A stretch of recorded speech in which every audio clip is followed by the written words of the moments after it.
अच्छा जी सर, बिस्मिल्लाहिर्रहमानिर्रहीम। हमने लास्ट क्लास में ZCL मतलब लास्ट जो मैंने करवाया था, अब अपने पास सर आपने हेडिंग डालनी है जनाब, ये हमारी क्लास 8 है ना।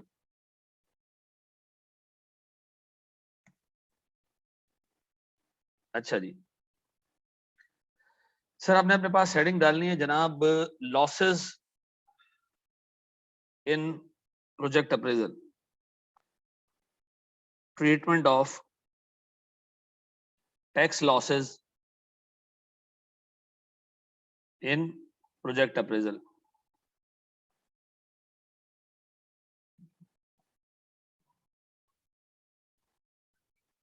देखिए, जब भी आप किसी प्रोजेक्ट को अप्रेज करने जाओगे ना, तो ये चांसेस हैं कि आपको शुरू के सालों में लॉसेज हो। क्यों? क्योंकि बाज़ औक़ात शुरू के सालों में जो है वो टैक्स वाला एक बड़ी सी डेप्रिसिएशन अलाउ करता है, जिसको इनिशियल अलाउंस कहते हैं। इससे ये होता है कि शुरू के सालों में लॉसेज आ जाते हैं, जो by the passage of time आपको प्रॉफिट्स मिलना शुरू होते हैं। तो जब लॉसेज आएंगे तो लॉसेज की दो पॉसिबल ट्रीटमेंट्स हैं। अगर इनिशियल ईयर में लॉसेज आएंगे तो एग्जामिनर आपको ये कह सकता है कि इसको सेट ऑफ कर दें। किसके साथ? कंपनी की बाकी इनकम्स के साथ, यानी जो हमारी बाकी की इनकम्स हैं उसके साथ आप उसको सेट ऑफ कर दें। ठीक है जी। यानी सर हमारी कंपनी का सिर्फ ये एक प्रोजेक्ट नहीं है, इसके अलावा भी कई प्रोजेक्ट्स हैं। तो आपने करना क्या है सर, इस प्रोजेक्ट के लॉसेस को बाकी के प्रोजेक्ट्स के प्रॉफिट्स के साथ आप क्या कर सकते हैं, सेट ऑफ कर सकते हैं। तो सर इसका मतलब है जिस साल लॉस आएगा उस साल मेरे बाकी के प्रोजेक्ट्स में जो टैक्स इनकम आ रही होगी, ये वाला लॉस मैं उसके साथ सेट ऑफ कर दूंगा और मैं टैक्स सेव कर लूंगा। ठीक है जी। यानी जिस साल लॉस आ रहा है टैक्स सेविंग उसी साल आपको मिल जाएगी। ठीक है। लेकिन सर बाज़ औक़ात एग्जामिनर आपको ये कहेगा कि जो प्रोजेक्ट है कंपनी का, ये कंपनी का वाहिद प्रोजेक्ट है। या तो ऐसे कह देगा कि भाई कंपनी के पास उनको सोर्स ही नहीं है इस लॉस को, जो टैक्स लॉस है, इसको सेट ऑफ करने का। तो फिर हमें क्या करना पड़ेगा सर, इस लॉस को हमें इसको कैरी फॉरवर्ड करना पड़ेगा। यानी सर आप आज के इस प्रोजेक्ट के लॉस को इस साल सेट ऑफ नहीं कर सकते, बल्कि आने वाले दिनों में आप क्या करोगे, प्रोजेक्ट के जो प्रोजेक्ट के फ्यूचर में प्रॉफिट्स आ रहे होंगे आप उसके उसको सेट ऑफ कर सकते हैं। ठीक है ना। तो या तो लॉसेस सेट ऑफ होंगे या लॉसेस क्या होंगे, कैरी फॉरवर्ड होंगे। डन। अगर किसी प्रोजेक्ट में इनिशियल ईयर्स में लॉस आ रहा है तो वो लॉस सेट ऑफ हो सकता है कंपनी के बाकी के प्रोजेक्ट्स के साथ। और सर बाज़ औक़ात ऐसा होगा कि वो बाकी के प्रोजेक्ट्स के साथ, मतलब बाकी कंपनी का कोई प्रोजेक्ट है ही नहीं, या कंपनी के बाकी प्रोजेक्ट्स प्रॉफिटेबल नहीं है, तो हमें उस लॉस को क्या करना पड़ेगा, कैरी फॉरवर्ड करना पड़ेगा। तुम लोग आने से पहले मैंने क्लास में ये बताया कि बाज़ औक़ात एक प्रोजेक्ट शुरू होता है तो उसके इनिशियल ईयर्स में लॉसेज आ रहे होते हैं। क्यों? क्योंकि इनिशियल अलाउंस मिलता है, बड़ा डेप्रिसिएशन होता है, शुरू में प्रॉफिट्स कम होते हैं, तो हो सकता है कि शुरू में लॉसेज आए। अच्छा, उस लॉस का करना क्या है? क्या ये कंपनी के बाकी के प्रोजेक्ट्स भी चल रहे होंगे, तो इस लॉस को बाकी के प्रोजेक्ट्स के प्रॉफिट्स के साथ सेट ऑफ किया जा सकता है। ठीक है। अच्छा, जब सेट ऑफ करोगे इसका मतलब है जिस साल का लॉस है उसी साल उस पर टैक्स सेविंग्स मिल जाएगी, ऐसा। या फिर आप उसको क्या कर सकते हो, अगर कंपनी का और कोई प्रोजेक्ट नहीं है या बाकी के प्रोजेक्ट्स में प्रॉफिट नहीं है तो आप उसको कैरी फॉरवर्ड करोगे। अच्छा, जब उसको कैरी फॉरवर्ड करोगे तो फिर इसका क्या करोगे, फ्यूचर में जो टैक्स प्रॉफिट्स आ रहे हैं उसके साथ क्या करोगे, सेट ऑफ करोगे। अच्छा याद रखना, जब भी हमारे पास लॉसेस कैरी फॉरवर्ड हो रहे होंगे दो सिचुएशन हो सकती है, या तो मिनिमम टैक्स एप्लीकेबल होगा या मिनिमम टैक्स नॉट एप्लीकेबल होगा। दोनों सूरतें हो सकती। अगर मिनिमम टैक्स एप्लीकेबल हुआ और लॉस आ गया तो फिर आपको क्या देना है, मिनिमम टैक्स पे करना है। ठीक है जी। फिर मिनिमम टैक्स को भी कैरी फॉरवर्ड करना है और टैक्स लॉस को भी कैरी फॉरवर्ड करना है। ठीक है ना। मिनिमम टैक्स का टैक्स क्रेडिट होगा। ठीक है जी। जो भी मिनिमम टैक्स आप पे करोगे उस पर आपको क्या मिलेगा, टैक्स क्रेडिट मिलेगा। उसको आप कब सेट ऑफ कर सकते हो, आगे जाके। ऐसा। आए जरा सर एक सवाल लिखते हैं इसके ऊपर हम। तैयार हो, ये कॉपी कर लो मेरे बच्चों।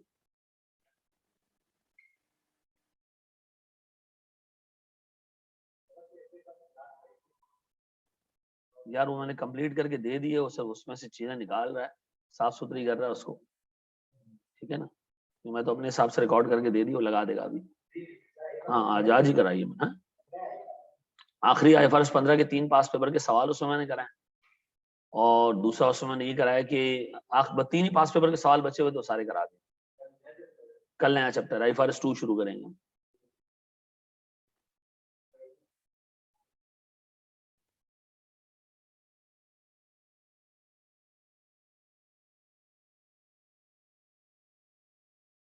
मैं आ जाऊंगा। चलें जी आगे जाएं हम दोस्त।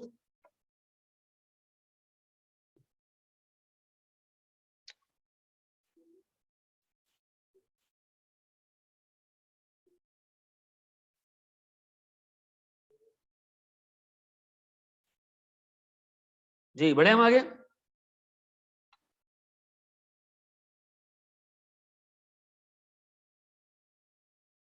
अच्छा जी आए जरा दोस्त।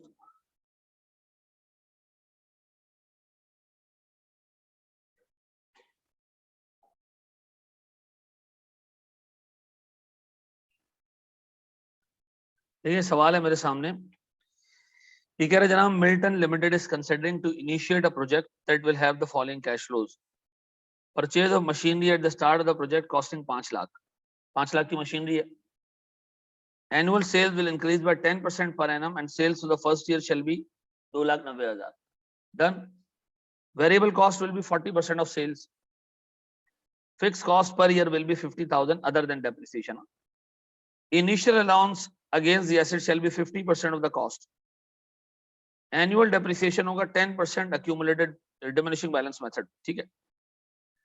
अब गौर से 7वें पॉइंट को पढ़ो। There are no other sources of income of the company and losses at early stage of this project shall be carried forward for the next 4 years. Maximum 4 साल तक आप लॉसेस कैरी फॉरवर्ड कर सकते हो। ठीक है जी। फिर मिनिमम टैक्स 1% है। ठीक है जी। अच्छा फिर सर टैक्स लायबिलिटी अगर इससे कम बन रही हुई तो हम क्या करेंगे, मिनिमम टैक्स पे करेंगे। टैक्स रेट 30% है। एप्लीकेबल डिस्काउंट रेट 10% है। प्रोजेक्ट की लाइफ 5 साल है और रेजिडुअल वैल्यू 0 है। अब बताओ सर, साफ नजर आ रहा है कि 2,90,000 की सेल्स है, 5 लाख रुपए का एसेट है, इनिशियल अलाउंस 50% है। शुरू के सालों में क्या होगा, लॉस होगा। तो सर अगर मैं इसको सॉल्व करने जाऊं, मैं आपसे पूछूं प्यारे बच्चों, 5 साल का प्रोजेक्ट,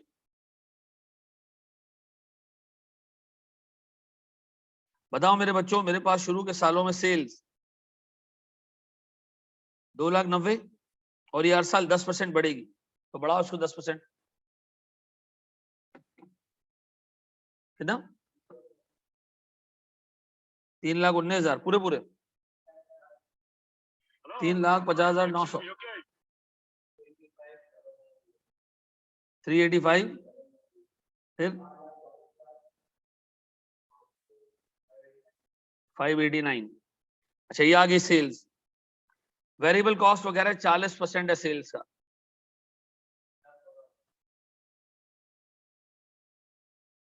अब इसको भी 10-10% बढ़ाते जाओ।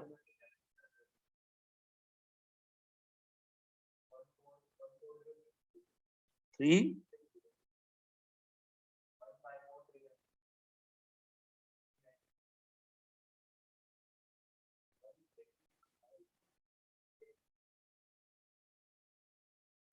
वेरिएबल कॉस्ट के बाद सर फिक्स कॉस्ट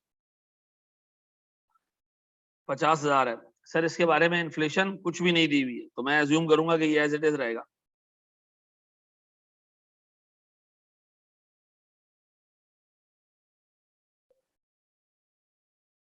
इसके बाद जी एक और एक्सपेंस, कौन सा, इनिशियल अलाउंस सर डेप्रिसिएशन पे 2 डेप्रिसिएशन मिलेंगे सर पहले साल। एक डेप्रिसिएशन आपको इनिशियल अलाउंस की फॉर्म में मिलेगा, एक नॉर्मल डेप्रिसिएशन की फॉर्म में मिलेगा। इनिशियल अलाउंस आपको मिलेगा 5 लाख का 50% वुड बी 2.5 लाख। अच्छा रिमेनिंग एसेट रहेगा 2.5 लाख का, उस पे आपको नॉर्मल डेप्रिसिएशन मिलेगा 10%, कितना जी 25,000 पहले साल, फिर इसका 75%, फिर इसका 75%, 90%, सॉरी 75 गलत कह रहा हूं मैं, 90% जी।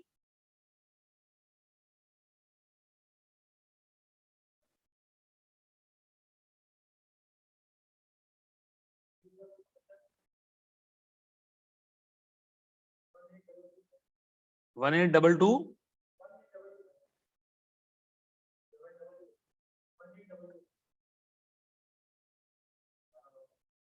अब आखिरी साल में पूरे का पूरा लॉस आपने एक साथ बुक करना है, यानी 5 लाख रुपए का एसेट है, अब तक देखो तुम्हें कितना डेप्रिसिएशन अलाउ हो चुका है, 2.5 लाख, 25,000, 22,500, 20,000, 250 और 18,250 लास्ट ईयर। आयुष्योर इतना बड़ा अमाउंट?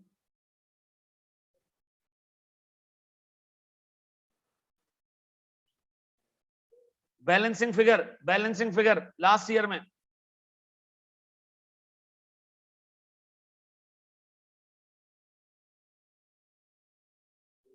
यही है। अच्छा जी, अब मेरे बच्चों मुझे एक चीज ये बताओ, अब मैं आपसे कह रहा हूं प्यारे भाई मुझे प्रॉफिट बताओ, प्रॉफिट बिफोर टैक्स।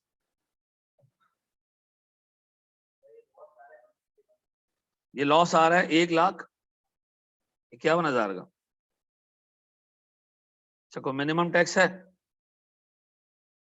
चलो देखते हैं बाद में फिर। ये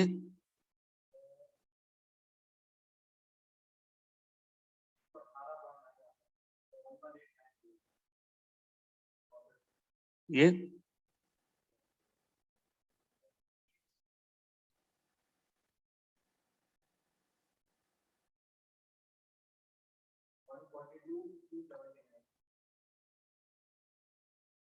ये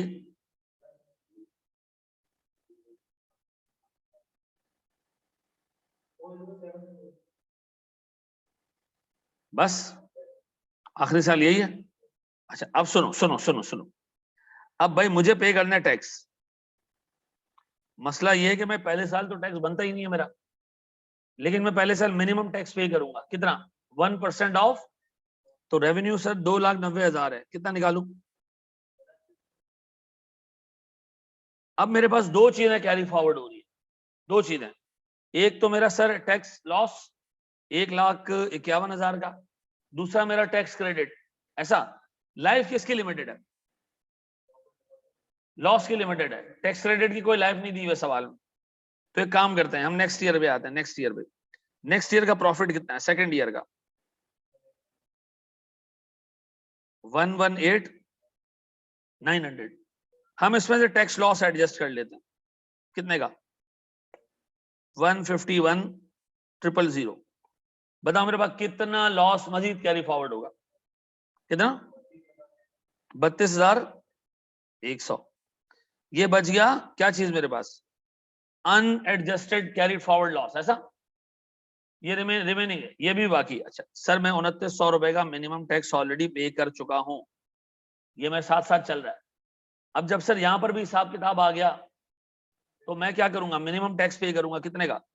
3,19,000 का 31। अच्छा अब मुझे याद आया कि मेरे इतने रुपए का टैक्स लॉस आगे मैंने लेके जाना है, 2,900 रुपए का मिनिमम टैक्स भी बाकी है और 3,190 रुपए का मिनिमम टैक्स और आ गया। ऐसा अब बताओ जी, थर्ड ईयर में हम अगर जाएं, थर्ड ईयर का प्रॉफिट कितना है? 142,279 पक्का। इस पे मैं पे कर रहा हूं मेरे बच्चों, इस पे मैं एडजस्ट कर रहा हूं लॉस, कैरिड फॉरवर्ड लॉस 32,100 का। कितना आता है नेट प्रॉफिट? 110। अब मैं इस पे करना चाह रहा हूं टैक्स, बता इस पे टैक्स कितना बनता है?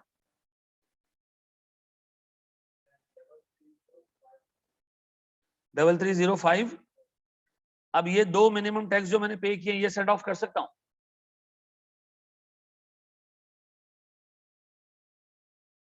देखो जो मिनिमम टैक्स पे करोगे वो टैक्स क्रेडिट के तौर पे आगे जाएगा। ये मिनिमम टैक्स टैक्स की पेमेंट है, प्रॉफिट से उसको नेट नहीं करना, टैक्स लायबिलिटी से नेट करना। जी ये टैक्स लायबिलिटी बन रही है थर्ड ईयर की। हमने कहा जी मेरे पास 2,900 और 3,190, ये दोनों में सेट ऑफ कर रहा हूं, बच क्या रहा है? 26। अब एक फिर मरहला आ गया, अब आपको मिनिमम टैक्स चेक करना है, वो इससे कम तो नहीं बन रहा और इससे ज्यादा तो नहीं बन रहा। चेक करो,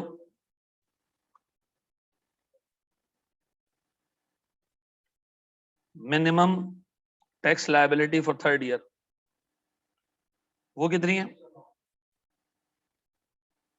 350900, तो ये कितना हो जाएगा 3509। नहीं सर, हमें ये पे करना चाहिए।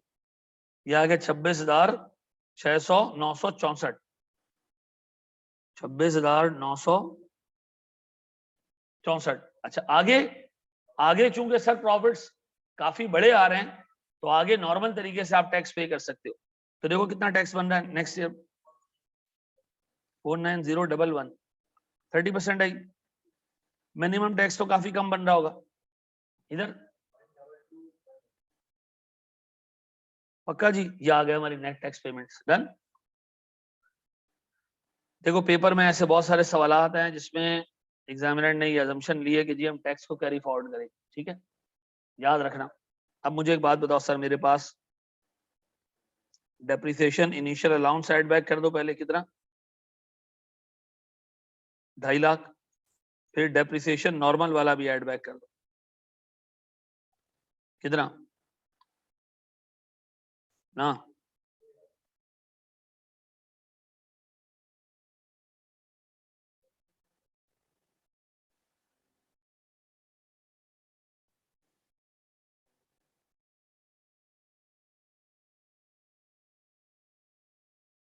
ऐसा, अब ले लो इनिशियल आउटले कितने का भैया, रेजिडुअल वैल्यू क्या है, नील। प्यारे बच्चों 5 लाख ये आ गया, ये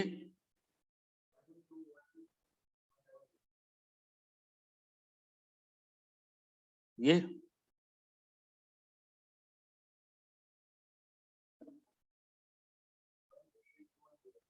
138,210, ये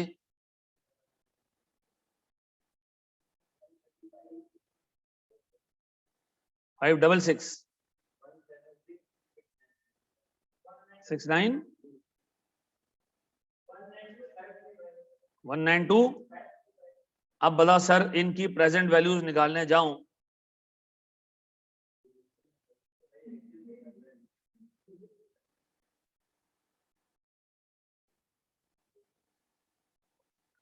ये 5 लाख ही रहेगी,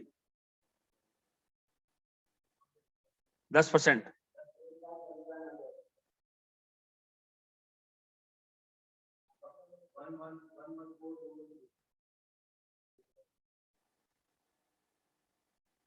X3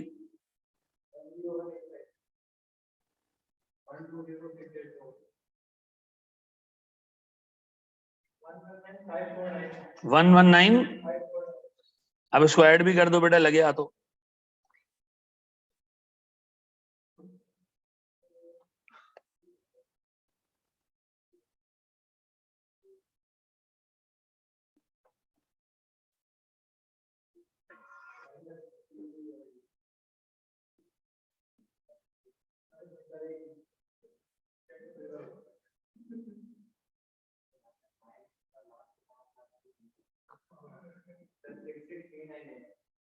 सिक्स 66,398, सिर्फ 66,000 रुपए की एनपीवी है। इसका मतलब ये प्रोजेक्ट पॉजिटिव एनपीवी जनरेट करे, हमें इस प्रोजेक्ट में पैसा इन्वेस्ट करना चाहिए। याद रखिएगा, सफर लिमिटेड एक सवाल है पास पेपर्स का, उसमें एग्जामिनर ने ऐसी ही चीजें टेस्ट की हैं। ठीक है जी, तैयार हो सर, इसको कॉपी कर लो।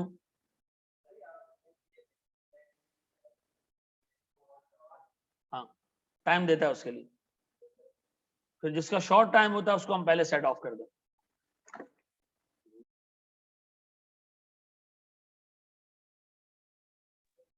जी मेरे बच्चों, बढ़े जी, हमजा बढ़ जाएंगे बेटा। सुमान, इन्वेस्टमेंट अप्रेजल के कितने लेक्चर्स हैं? अच्छा देखो, इन्वेस्टमेंट अप्रेजल खाली इन्वेस्टमेंट अप्रेजल नहीं है, अभी स्पेशलाइज्ड एरिया इन्वेस्टमेंट अप्रेजल में शुरू होगा, capital rationing, asset replacement decision, sensitivity, ठीक है ना, इस तरह की चीजें शुरू होंगी तो उसमें लगेगा थोड़ा सा वक्त, ठीक है। लास्ट टाइम हमने एनपीवी में को कवर किया था जब एक बड़ा कोर्स हुआ करता था, जब हमें पता था कि बहुत कुछ है उसके अंदर, और हम कोशिश करते थे कि यार इतना पढ़ा दे बच्चे को कि बाकी वो अपनी तरफ से भी करके चला जाएगा। तो भी मुझे लास्ट टाइम 21 क्लासेस लगी थी इन्वेस्टमेंट अप्रेजल, ठीक है। इस दफा मेरा इरादा है कोई 30 के करीब क्लासेस लेके जाने का।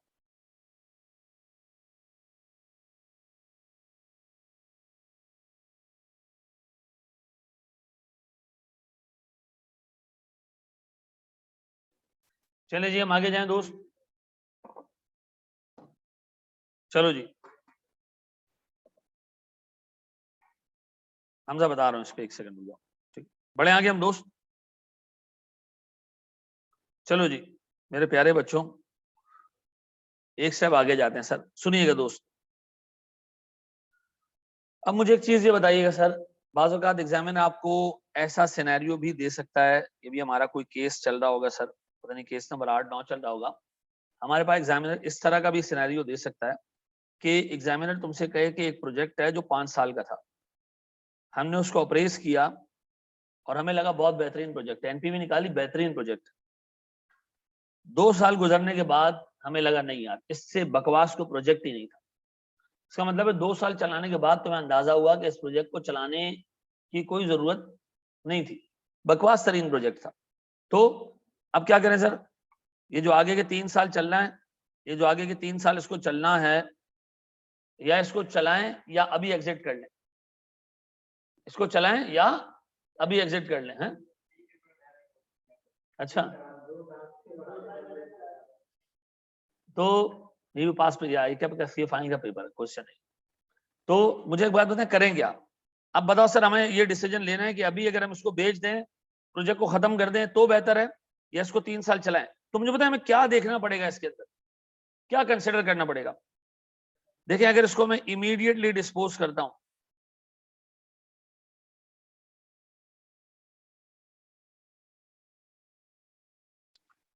इमीडिएटली डिस्पोज करता हूं तो क्या होगा ये कि सर हम अपने पीपी को डिस्पोज कर देंगे जो हमारा चल रहा होगा, तो उस पर कुछ इनफ्लो मिलेगा, ऐसा इनफ्लो मिलेगा। तो सर इनफ्लो में भी उसमें गेन भी हो सकता है, लॉस भी हो सकता है, क्योंकि आप बेचोगे। तो अगर गेन हो गया तो टैक्स इम्प्लीकेशंस होंगी उसकी, लॉस हो गया तो टैक्स सेविंग्स होगी, बाकी के प्रोजेक्ट्स में मिल जाएगी। ठीक है जी, पीपी होगा। फिर दूसरा क्या हो सकता है, वर्किंग कैपिटल रिटर्न मिल जाएगा आपको, ऐसा जो वर्किंग कैपिटल है वो आपको रिटर्न मिल जाएगा। और क्या हो सकता है, और क्या हो सकता है सर?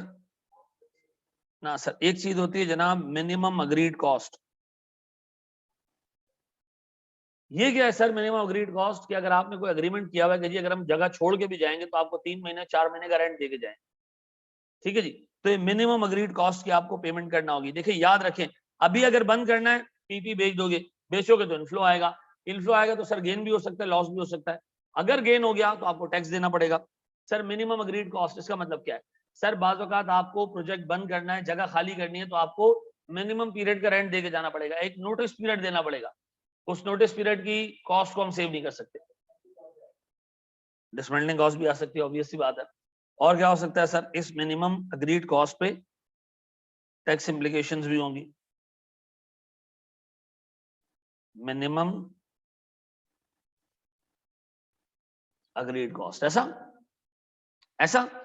अच्छा, व्हाट इफ कि हम इसको चलाएं, अगर हम इसको चलाते हैं और इमीडिएटली नहीं बेचते, हम इसको इसको हम चलाते हैं, ठीक है जी, हम इसको सर रन करते हैं सर, इसको ठीक है जी, इसको हम जो है ना कंटिन्यू करते हैं, तो हमें क्या करना पड़ेगा? कंटिन्यू करोगे तो नेक्स्ट 3 इयर्स में आपको क्या मिलेगा? इनफ्लोज मिलेंगे। आपने इन इनफ्लोज की क्या निकालनी है? प्रेजेंट वैल्यू निकालनी है एट डिस्काउंट रेट। अब आपने इन दोनों को कंपेयर करना है, जो बेहतर ऑप्शन है आपने उस पे जाना है, ऐसा। सर इसको कॉपी करें तो मैं एक स्टेप आपको आगे ले जाऊं और इस पे भी आई कैप टेक पास पेपर का क्वेश्चन करा दूं, शाबाश।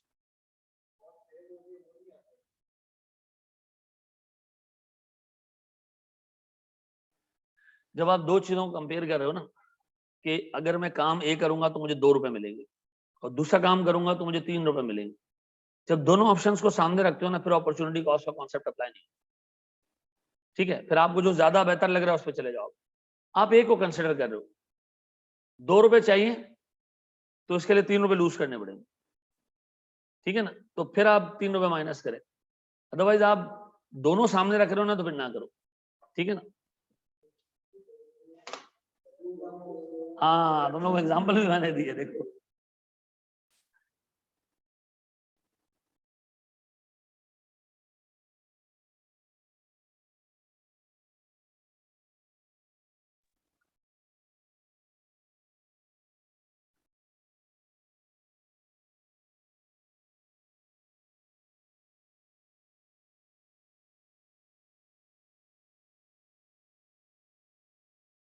जी मेरे बच्चों कॉपी कर लो तो मुझे बता दो, मैं सवाल करा दूं फिर।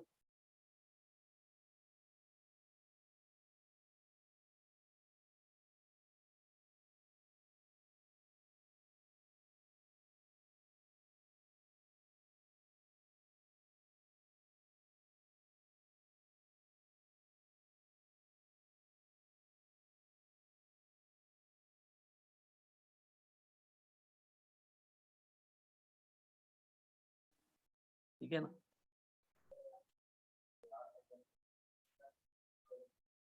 अगर उसको आप रिसीवेबल कंसिडर नहीं कर रहे तो फिर वो इक्विटी कंट्रीब्यूशन होगी।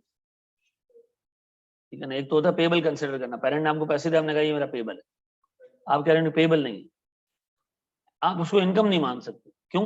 क्योंकि शेयर होल्डर की तरफ से any contribution is not income, it's equity contribution. नहीं तो मालिक आया अपने बिजनेस को पैसा दे और कहे बिजनेस को तुम डोनेशन इनकम बुक कर लो। ठीक है ना, हाँ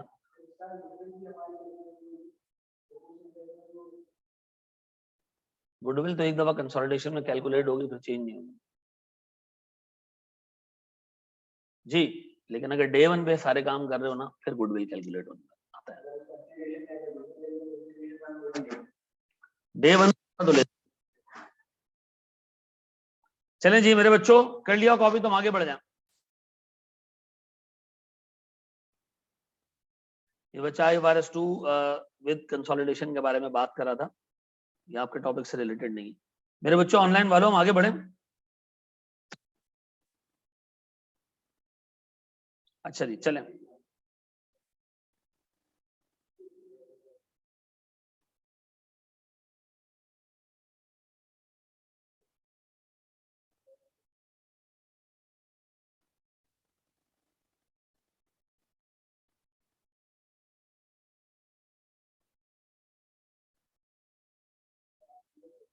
अच्छा देखो, ये सवाल जो मैं आपको करा रहा हूँ ना, ये CA फाइनल का क्वेश्चन है, ये ICAP के BFD के पास पेपर्स का क्वेश्चन है।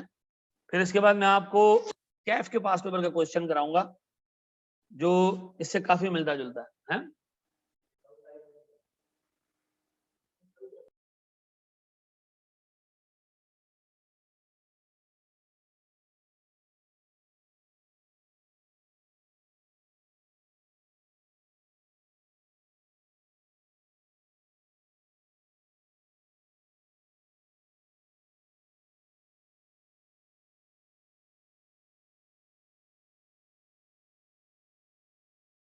देख लिया मेरे बच्चों, तो मैं इसको कराऊं हैं?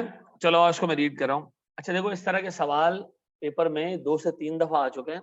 एक स्टैंडर्ड क्वेश्चन देख लो, खास तौर पे इसकी वर्किंग कैपिटल की ट्रीटमेंट देख लेना, जो कि एग्जामिनर ने पिछले सवालों में गलत की हुई है। ठीक है, इसको तरीके से देख लो। माशाल्लाह एग्जामिनर ने भी चवल मारी, फिर माशाल्लाह जितने लोग पढ़ा रहे हैं उन्होंने भी चवल मारी इसके अंदर। ठीक है ना, सिवाय एक आध को छोड़ के बाकी सब ने इस सवाल को पास्ट पेपर का सोल्यूशन याद करवाया बच्चों। ध्यान देख लो, ये कह रहा है कामयाब mart a large departmental store was inaugurated 2 years ago in Peshawar with high financial prospects। देखो अपेरेंटली पहली लाइन से ये लग रहा है कि ये कंपनी का वाहिद प्रोजेक्ट है, ये कंपनी का, क्योंकि वो कह रहा है जी कामयाब मार्ट है लार्ज डिपार्टमेंटल स्टोर शुरू हुआ है। मैं अज्यूम कर रहा हूं कंपनी का इसके अलावा और कोई प्रोजेक्ट नहीं है। However, in a recently concluded meeting, sponsors have shown concerns over the actual performance। उन्होंने जब इसको अप्रेस किया था उसके मुकाबले में आज जो स्पॉन्सर्स हैं वो काफी निराश फील कर रहे हैं, और फील कर रहे हैं कि जी हमने जो पैसा लगाया था वो सही जगह नहीं लगाया, परफॉर्मेंस अच्छी नहीं है। Following information is available in this regard. The sponsor had appraised the investment over 5 years by using a discount rate of 17%। पहले पॉइंट से हमें सिर्फ 2 इंफॉर्मेशन मिली, इस प्रोजेक्ट की लाइफ 5 साल है और डिस्काउंट रेट इसमें 17%। ठीक है जी, पहला पॉइंट डन। वो कह रहे जनाब store setup cost mainly comprised of furnitures and fixtures worth 5 million with no residual value. Sir initial outlay इसमें कितने का? 5 million का, और सर एंड पे इसकी रेजिडुअल वैल्यू 0 है। 5 million का इनिशियल आउटले, रेजिडुअल वैल्यू 0 है, क्योंकि वो कह रहा है मेनली फर्नीचर एंड फिक्सचर्स जो अपनी लाइफ गुजारने के बाद कोई खातिर ख्वाह पैसे नहीं दे के जाएंगे। फिर एनुअल सेल्स 22 million है for the first year, and 22 million थी वर एस्टिमेटेड ठीक है जी, and it was expected to grow by 18%, लेकिन हाउएवर ओनली 70% वाज मटेरियलाइज्ड, सिर्फ 70% ही हासिल कर सके हम। तो बताओ हमारे ईयर 1 की सेल्स थी कितनी? 22 इंटू 70% कितना? ना ना ना ना ना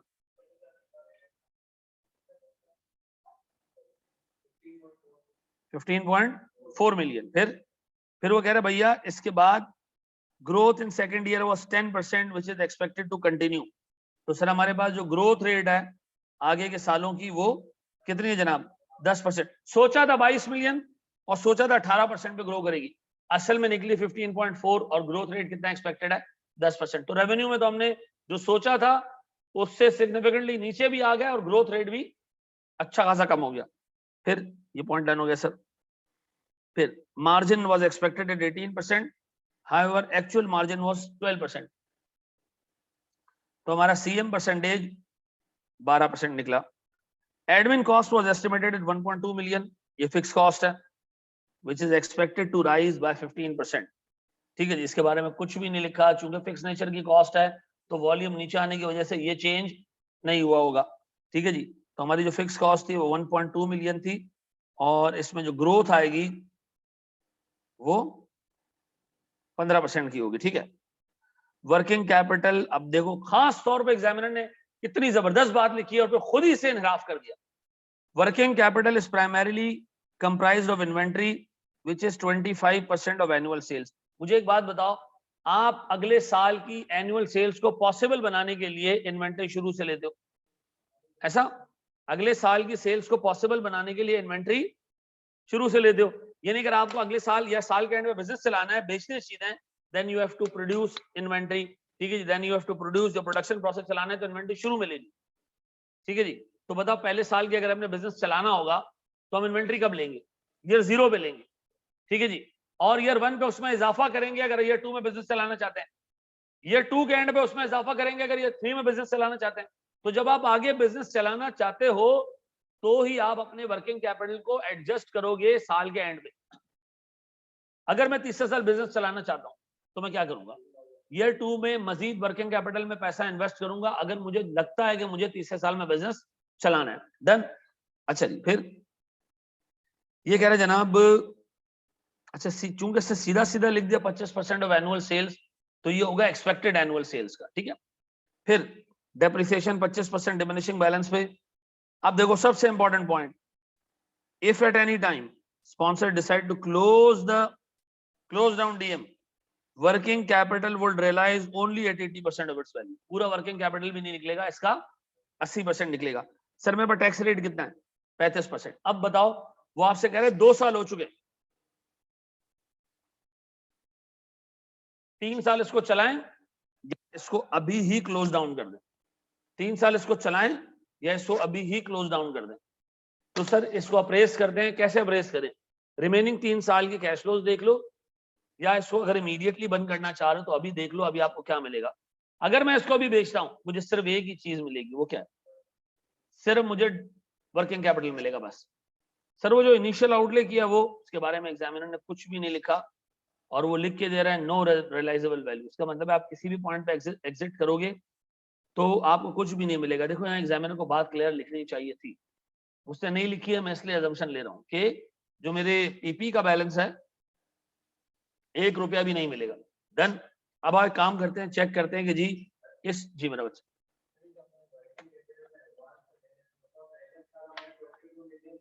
बिल्कुल बिल्कुल बिल्कुल बिल्कुल नहीं नहीं नहीं, जब पहले साल हमें पता चल गया कि सेल्स कितनी है तो फिर अगले साल में उसके हिसाब से वर्किंग कैपिटल को ग्रो करा। अगले साल या तीसरे साल में जो दूसरे साल में एक्सपेक्टेड सेल्स है उसके हिसाब से हमने वर्किंग कैपिटल को एडजस्ट कर लिया होगा। ठीक है जी, चलें जी शुरू करें, अल्लाह का नाम लें, सॉल्व कराऊं उसको, मैं इसको एक्सेल पे सॉल्व करा रहा हूं सर।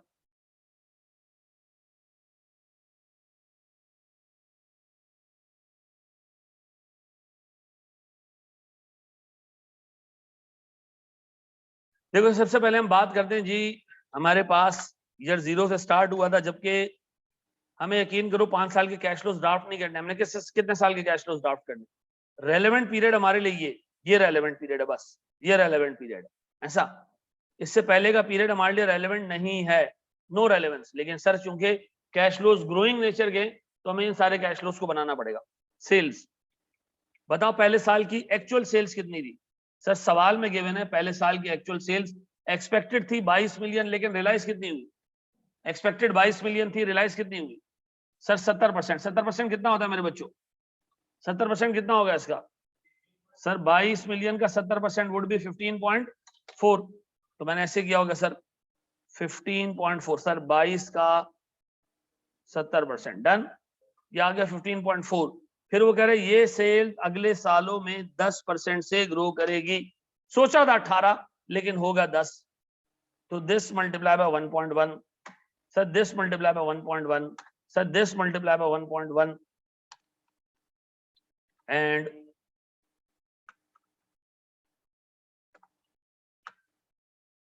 ऐसा। अब बताओ सर मेरे पास वेरिएबल कॉस्ट कितनी होगी? ये कह रहे जी मार्जिन आपके पास एक्सपेक्टेड है कि 12% हो।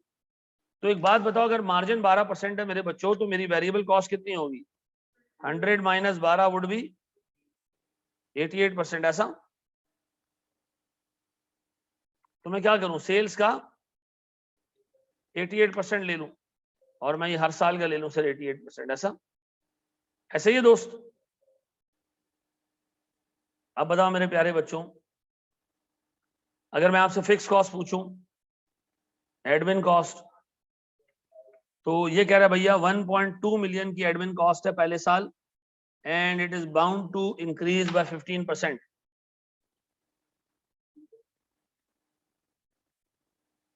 Multiply by 1.15, multiply by 1.15 and multiply by 1.15 done. ये आ गया सर मेरे एडमिन कॉस्ट। फिर डेप्रिसिएशन, डेप्रिसिएशन सर डेप्रिसिएशन कितनी? पहला पॉइंट डन, दूसरा पॉइंट डन, तीसरा पॉइंट डन, सर चौथे पॉइंट में मार्जिन डन, पांचवें पॉइंट में एडमिन डन, वर्किंग कैपिटल बाद में देखेंगे। सर मेरे पास टैक्स रेट है, इसके डेप्रिसिएशन का हिसाब किताब है कितना? डेप्रिसिएशन का हिसाब किताब कितना है सर? सर कितना है जी? सर मेरे पास डेप्रिसिएशन लिखा हुआ आ रहा है 25% on diminishing balance. Point number 7, 5 million का 25%, ठीक है जी। अगले साल इसका 75%, फिर अगले साल इसका 75%, फिर अगले साल इसका 75%, फिर हमें पता है कि एंड में कोई रेजिडुअल वैल्यू नहीं है, तो सर पूरे 5 मिलियन रुपए का डेप्रिसिएशन अलाउ होना चाहिए टोटल। अब तक कितने का अलाउ हो चुका है?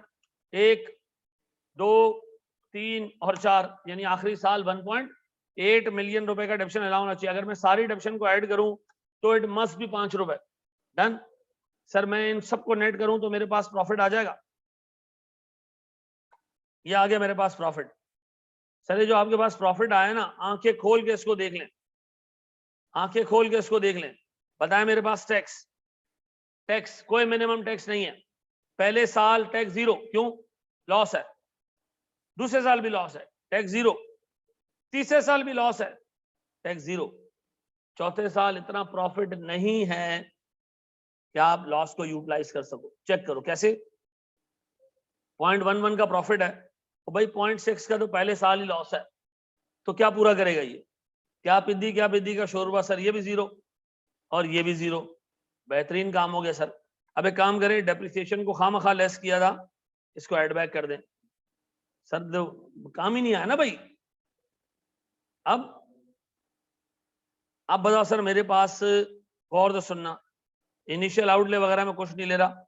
वर्किंग कैपिटल, प्यारे बच्चों बोर्ड पे देखिएगा, प्यारे बच्चों बोर्ड पे देखिएगा। वर्किंग कैपिटल, देखो वर्किंग कैपिटल मैं आसान तरीके से भी करा देता हूं और मुश्किल तरीके से भी करा देता हूं। देखो पहले साल की सेल थे 15.4, अब तक एक्सपेक्ट की जा रही थी कितनी? 22 मिलियन, 22 मिलियन, 22 मिलियन एक्सपेक्ट की जा रही थी, तो हमने वर्किंग कैपिटल उसके हिसाब से रखा होगा। ठीक है जी। अच्छा सर मैं लेकर रहा हूं सर, वर्किंग कैपिटल था 22 का 25%, यानी 5.5 मिलियन का वर्किंग कैपिटल हमने इंजेक्ट कर दिया।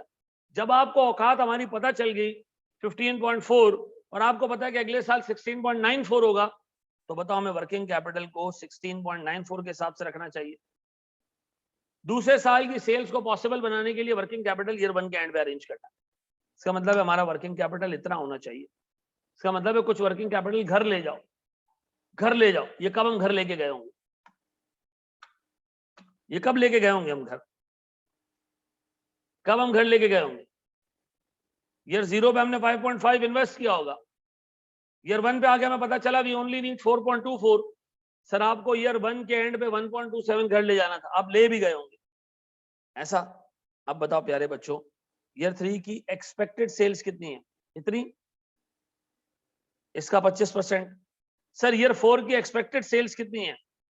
इतनी, इसका 25%। ईयर 5 की एक्सपेक्टेड सेल्स कितनी है? इतनी, इसका 25%। याद रखना, रिमेंबर दैट वर्किंग कैपिटल आपको साल के शुरू में अरेंज करना पड़ता है, ठीक है जी, ताकि आप अगले साल काम कर सको, ताकि अगले साल आप काम कर सको।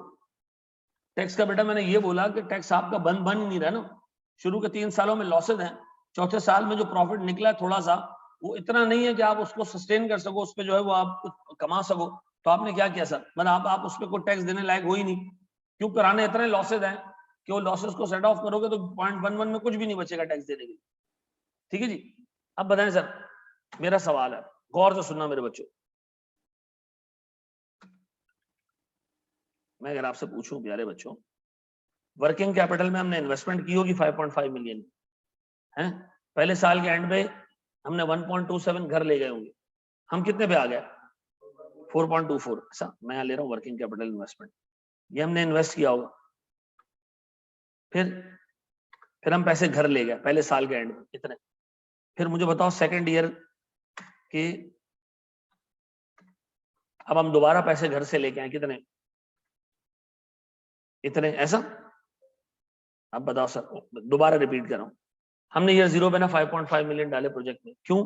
We were expecting that sales होगी 22 मिलियन। देन जब आपको पहले साल 15.4 की सेल नजर आ गई और आपको ये भी पता चल गया कि अगले साल 16.94 की सेल्स होगी, तो आपने पहले साल के एंड पे कान खोल के, आंखें खोल के देख लो, कान खोल के सुन लो, आपने पहले साल के एंड पे सेकंड ईयर की सेल्स को एंटिसिपेट करके इतना वर्किंग कैपिटल छोड़ा। बाकी का वर्किंग कैपिटल आपने क्या किया? घर ले गया। मुझे लगा कि नहीं चाहिए वर्किंग कैपिटल, ज्यादा है, मैंने बेचा और मैं घर ले गया। अब बताओ पहले साल के एंड पे मैं खड़ा हूं, कितने रुपए का वर्किंग कैपिटल लगा हुआ? 4.24 का, बिकॉज हम एंटिसिपेट करेंगे हम तीसरे साल में बिजनेस करेंगे।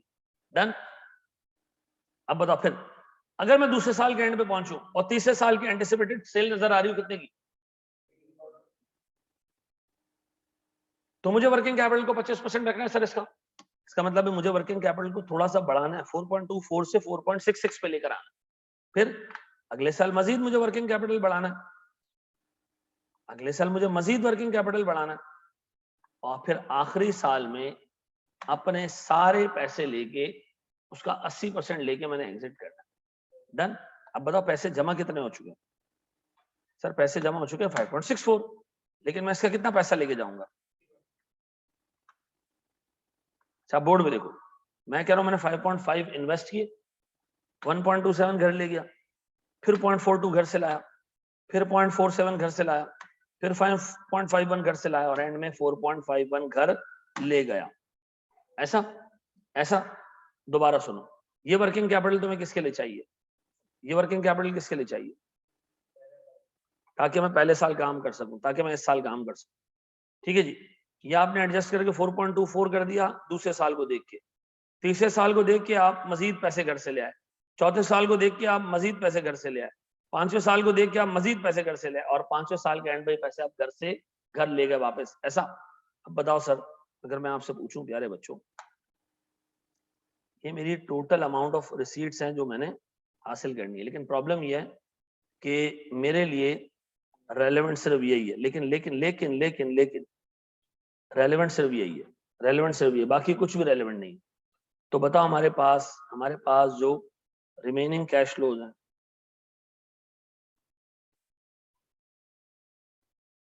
वो पता है क्या क्या है? ये मिलेगा अगर 1 साल चलाऊं, ये मिलेगा 2 साल चलाऊं, ये मिलेगा, लेकिन मैं इस वक्त कहां मौजूद हूं? दूसरे साल के एंड पे। दूसरे साल के एंड पे मुझे तीसरा साल एंटिसिपेट करके 0.42 अपने घर से लाने पड़ रहे हैं। जब मुझे बात पता है कि मुझे तीसरे साल बिजनेस चलाना है, तो ही मुझे लाना पड़ेगा ना पैसा। अगर मुझे ये लग रहा है कि मुझे बिजनेस चलाना ही नहीं है, तो मैं ये पैसा घर से नहीं लाऊंगा। इसका मतलब है सर आज मुझे 0.42 की इन्वेस्टमेंट करनी पड़ेगी। इसका मतलब है अगर मैं इस प्रोजेक्ट को चलाऊं तो मुझे आज 0.42 की इन्वेस्टमेंट करनी है ताकि अगले साल मुझे 0.18 मिले, फिर 0.12 मिले और आखिरी साल जाके 5.12 मिले। तो मुझे बताओ सर अब मैं इसकी प्रेजेंट वैल्यू निकालूं। मेरे बच्चों अब एक छोटा सा इशू है जो मेरे पास ये है ना, ये अब मेरा ईयर 0 है क्योंकि मैं इस वक्त दूसरे साल के एंड में खड़ा हूं। ये मेरा ईयर 1 है, ये मेरा ईयर 2 है, ये मेरा ईयर 3 है। ऐसा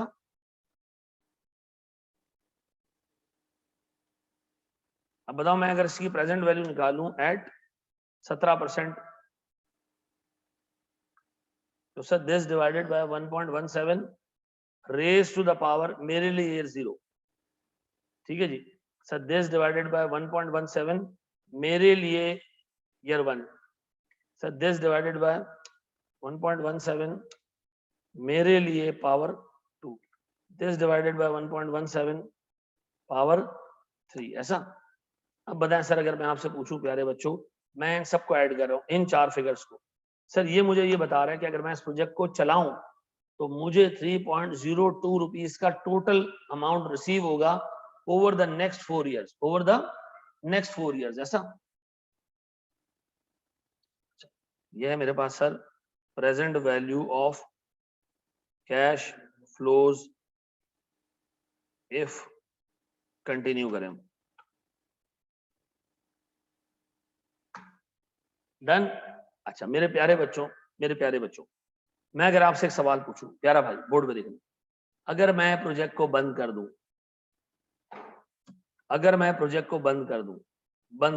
क्लोज डाउन, किस दिन पे बैठ के तुम ये सोच रहे हो मुझे बंद कर देना चाहिए इसको? दूसरे साल के आखिर में। तो बताओ हमें मिलेगा क्या? हमें मिलेगा वर्किंग कैपिटल कितना अब तक इन्वेस्ट कर चुके हो? सर मैं ये पैसा इन्वेस्ट कर चुका हूं बस 4.24। क्यों 0.42 वाला तो मैं पैसा इन्वेस्ट ही नहीं करूंगा ना, जब मुझे पता है कि मुझे अगले साल बिजनेस चलाना ही नहीं है। लेकिन ये मुझे पूरे नहीं मिलेंगे, इसका मुझे मिलेगा 80%। ऐसा इसका मिलेगा मुझे 80%, यानी सर मुझे 4.24 का 80% मिला। ऐसा अब बताओ चलाऊं तो मुझे 3.02 मिले, बंद करूं तो 3.39 मिले। बताओ sir which has the better proposition for the company? देखो क्लोज डाउन करूंगा तो मुझे मिलेगा क्या? जो मेरा वर्किंग कैपिटल अब तक इन्वेस्ट हो चुका है। मुझे बताओ मेरा वर्किंग कैपिटल दूसरे साल के एंड तक कितना इन्वेस्ट हो चुका है? सर अगर आप कंटिन्यू नहीं करना चाहेंगे ना तो आपकी ये टोटल इन्वेस्टमेंट है जो आपने वर्किंग कैपिटल में की है। This is the total investment that you have invested in working capital. 5.5 invest किए थे और लास्ट ईयर आप 1.27 ले गए।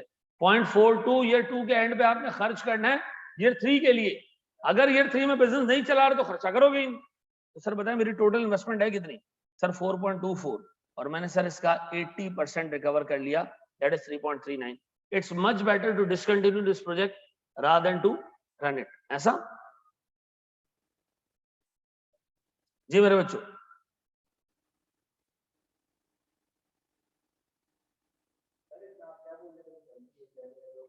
हाँ लोग ये करते हैं कि भाई एग्जामिनर ने आपके ना वर्किंग कैपिटल पहले साल के एंड से शुरू किया,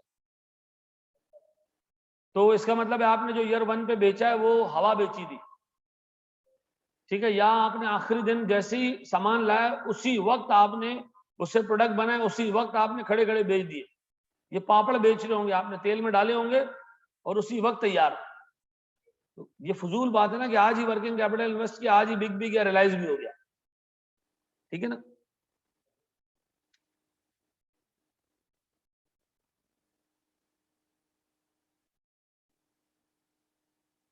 अच्छा जी मुझे एक बात बताओ, सुनो दोबारा सुनो, दोबारा हसन शायद आप ऊपर इसको एज एन आउटफ्लो ले चुके हो, आप इस अमाउंट को ऊपर एज एन आउटफ्लो ले चुके हो, तो नीचे उसको सेविंग लोगे ना तो गैप 2 गुना हो जाएगा।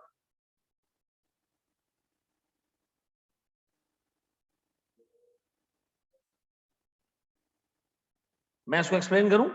इसकी मिसाल ऐसी है, अगर आप एक काम करो तो आपको 500 मिलेंगे, आप एक काम करो आपको कितने मिलेंगे? 500 मिलेगी, ना करोगे तो कुछ नहीं मिलेगा। अब एक बंदा कह रहा है कि भाई मैं काम करूं तो मुझे 500 रुपए मिल रहे हैं, ना करूं तो मुझे 0 मिल रहा है, तो क्या करना चाहिए? क्या करना चाहिए? एक जगह आपने उसको क्या करना चाहिए? करना चाहिए। अच्छा ना, सुनो, करना चाहिए ना। अब एक बंदा कह रहा है सर अगर 0 मिलेगा तो इट मींस आप 500 रुपए लूज करोगे। अब बताओ सर अगर मैं 500 रुपए लूज करूंगा तो मुझे बताओ, अब इन दोनों ऑप्शंस को मैं कंपेयर करूं तो इन दोनों में गैप कितने का है? 1000 का गैप हो गया। इन दोनों में गैप कितने का हो गया? 1000 का।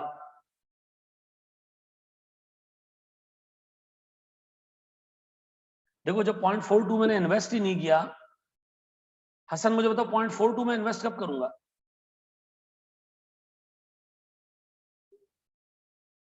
हाँ जी, ईयर 1 के एंड पे नहीं ना यार मेरी जान, ईयर 2 के एंड पे इन्वेस्ट करना है मुझे 0.42। मुझे बताओ मैंने पहले साल के एंड पे ये इन्वेस्ट किया 5.5, ईयर 0 के एंड पे, ईयर 0 पे पहले साल के एंड में 1.27 घर से ले गया।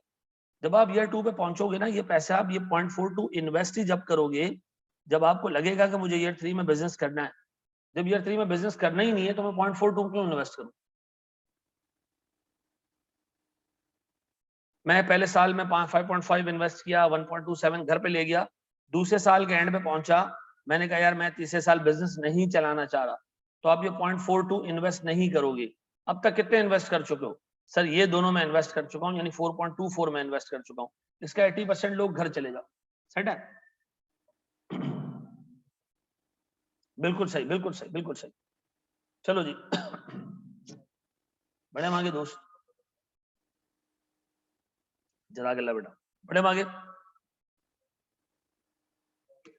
करो करो।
जी मेरे बच्चों, क्या हम आगे बढ़े?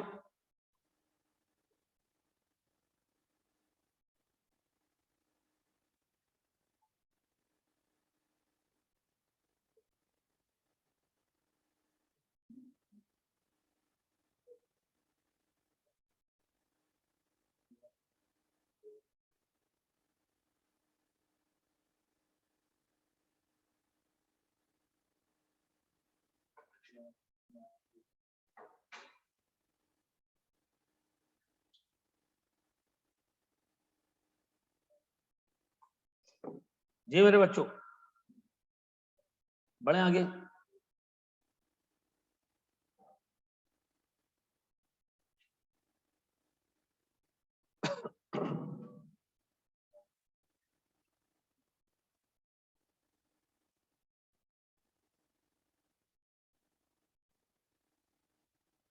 सर ये मैं कॉपी करके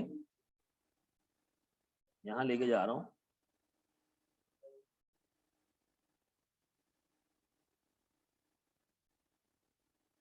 चलिए जी, आपको एक और सवाल दे रहा हूँ मैं करने के लिए इसी तरह। ख्याल रखिएगा इसमें भी लॉसेस वगैरह का।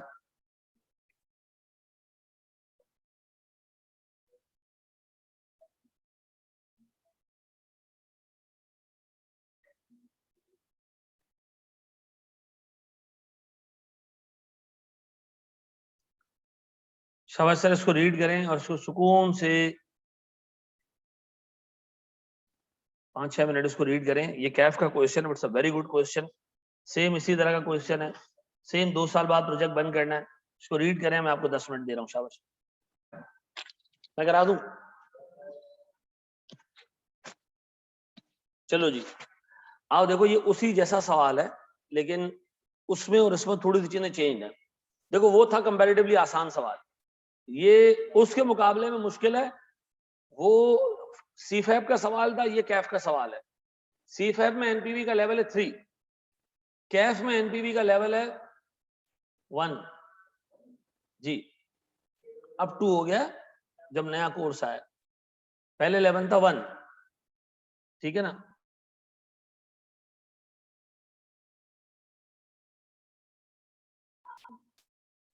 आए जरा दोस्त, ये कह रहे जी अयान ग्रुप, अच्छा मैं इसको रीड कर रहा हूं। देखो कह रहा Ayaan group open a pizza outlet, ठीक है जी, अंडर द ब्रांड नेम से चीज 2 years ago। 2 साल हो चुके हैं इस प्रोजेक्ट को इनॉग्रेट हुए, इस प्रोजेक्ट को इनिशिएट हुए। The initial investment, the initial assessment of the investment in से चीज had high financial prospect, same wordings भी वही। AG entered into a 5-year rent agreement for pizza outlet, भाई जगह हमने रेंट पे ले ली। Rent for the first year, clearly इस बंदे ने लिख दिया कि पहले साल का रेंट है 6 lakh, subject to an annual increase of 10%, ठीक है। 10% से जो है वो ये इंक्रीज होगा रेंट, ठीक है। अब ये इंक्रीज किस साल लगेगा? सेकंड ईयर में जाके। क्यों? पहले साल का एक्सपेंस उसने क्लियरली एक्सप्लेन कर दिया। For pizza preparation AG imported N equipment costing 5 million rupees having a useful life of 5 years with a residual value of 1 million rupee। 1 million रुपए की रेजिडुअल वैल्यू है, 5 million रुपए की कॉस्ट है, ठीक है जी। सर इसमें से की इंफॉर्मेशन जो हमने निकाली है, हमारे पास रेंट है 6 लाख रुपए पर एनम, ठीक है जी। सर हमारे पास इस पे ग्रोथ आएगी 10% पर एनम की। सर हमारे पास इनिशियल आउटले है 5 मिलियन का। सर हमारे पास इस प्रोजेक्ट की लाइफ है 5 years, 2 साल हो चुके हैं।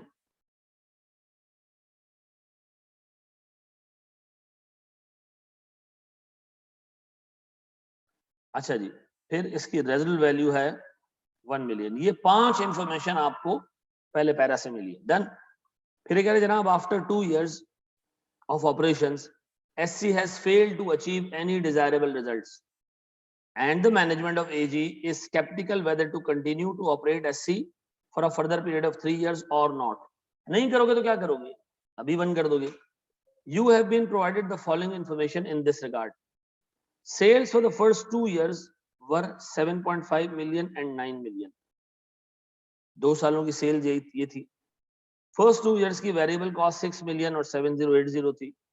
फर्स्ट 2 years की fix cost other than rent and depreciation 5 lakh और 525 थी।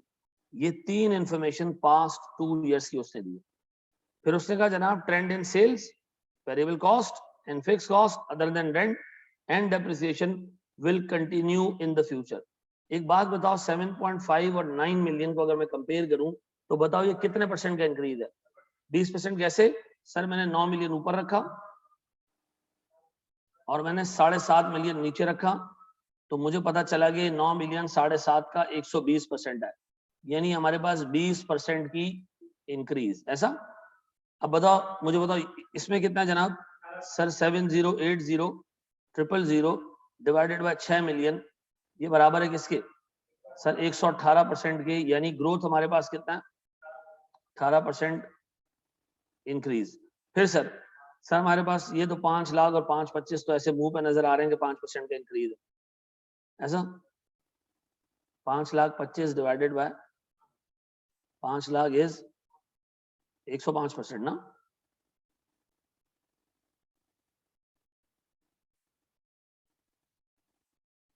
Done.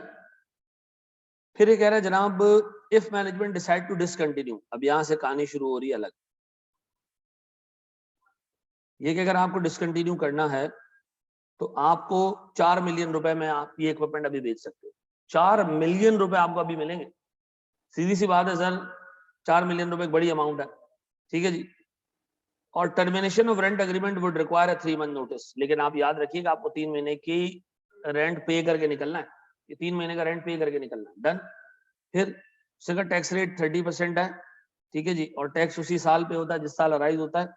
Tax depreciation on equipment is allowed at the rate of 25% under reducing balance method, ठीक है जी। रिड्यूसिंग बैलेंस मेथड पे आपका डेप्रिसिएशन कैलकुलेट हो रहा है, कॉस्ट ऑफ कैपिटल इज 16%, ठीक है जी। अब हमने डिसाइड करना है whether we have to stop it right now, ठीक है जी। क्या कर दिया, आए जरा दोस्त इस सवाल को लेके चलें हम।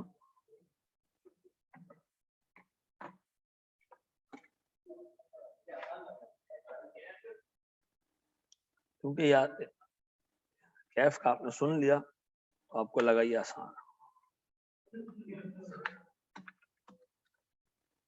सर मुझे बताया मेरे पास 2 सालों की सेल्स कितनी, 7.5 और 9 मिलियन,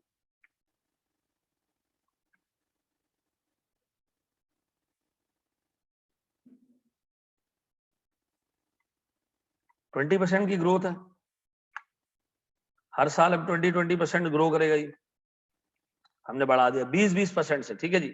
मैंने इस पे लिख दिया 20% इंक्रीज। फिर वेरिएबल कॉस्ट कितना जी,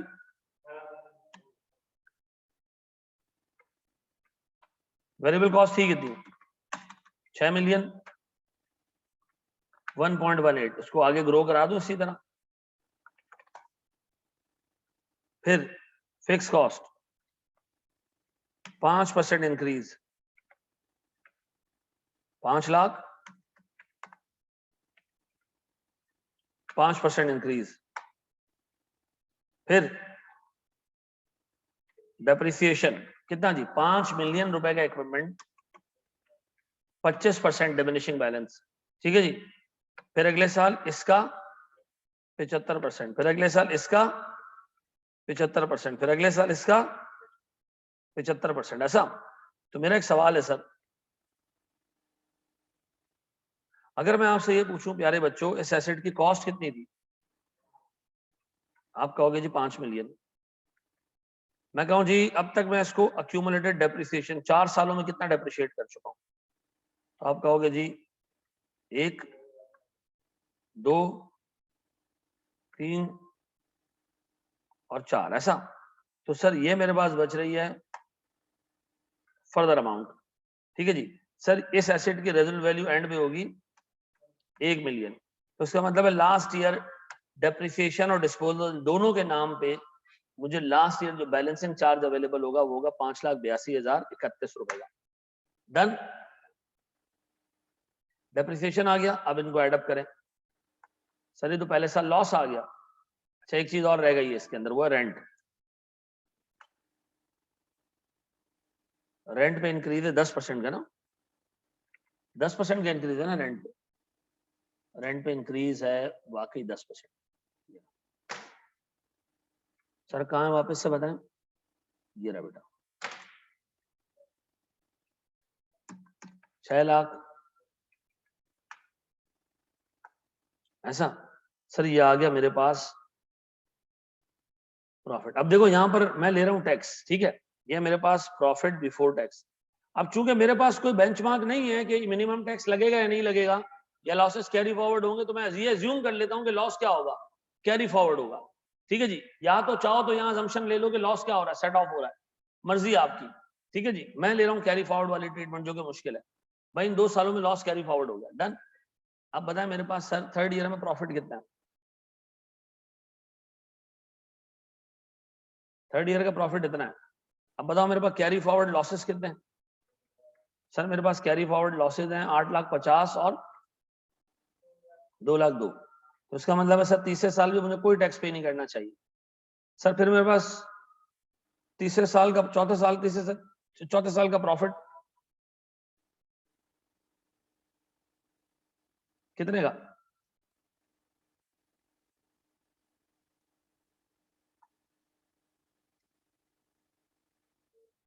इतने का, ऐसा।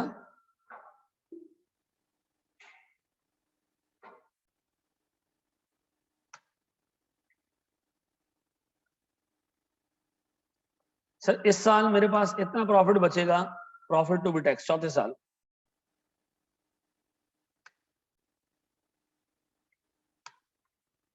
इस पे मैं कितना टैक्स पे करूं सर? बस फिर इस पे ये तो नॉर्मल टैक्स हो जाएगा सर, 30 से 35 है, 30% टैक्स रेट है। यहाँ के सर 2 सालों में मैंने सब टैक्स पे किया, 3 साल तक लॉसेस कैरी फॉरवर्ड हुए। अब बताएं डेप्शन एड बैक कर दें 1250 एंड सो ऑन, ऐसा। अब बताएं सर मेरे पास इनिशियल आउटले था कितने का, वो तो छोड़ दें सर, 5 मिलियन का, वो रेलिवेंट नहीं है। 1 मिलियन एंड में मिलेगा, ये रेलिवेंट है। अब बताएं अगर मैं आपसे पूछूं प्यारे बच्चों मेरे पास कैश फ्लोज कितने हैं, तो आप मुझे बताओगे सर हमारे पास ये कैश फ्लो है। अच्छा देखो मेरा एक सवाल है सर आपसे, देखो मेरे लिए रेलेवेंट पीरियड कौन सा है? यहाँ वर्किंग कैपिटल की कोई गंध नहीं है, ये हमारे लिए रेलेवेंट कैश फ्लो। डन। अब बताओ ये हमारा ईयर 1 है, ये हमारा ईयर 2 है, ये हमारा ईयर 3 है, ऐसा। मैं प्रेजेंट वैल्यू निकाल रहा हूं सर इस कैश फ्लो की, किस रेट से हमने उसको डिस्काउंट किया था? 16% से, 16% रेज टू द पावर 1, ऐसा, एंड सो ऑन, ऐसा। अब मैंने कहा भैया आप मुझे इन 3 का सम दे दो। ये है मेरे पास sir present value of cash flows if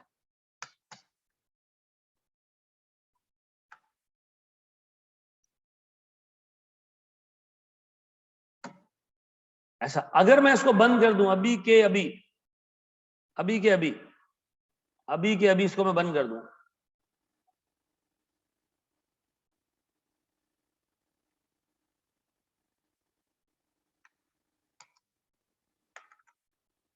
अभी इसको बंद कर दें तो क्या होगा? मुझे डिस्पोजल प्रोसीड्स मिलेंगी, कितने की? 4 मिलियन की। लेकिन सर मेरे पास एसेट का कैरिंग अमाउंट कितना है एट ईयर 2? सर मेरे पास 5 मिलियन रुपए का एसेट था, अब तक एक डेप्रिसिएशन 12,50,000 की आ चुकी है, एक डेप्रिसिएशन 9,37,500 की आ चुकी है, ये वैल्यू बच रही है। बेच कितने की रहे हो? 440, 4 मिलियन की ना। सर मुझे गेन कितने का हो रहा है? तो 11,87,000, इस पे मुझे क्या देना पड़ेगा?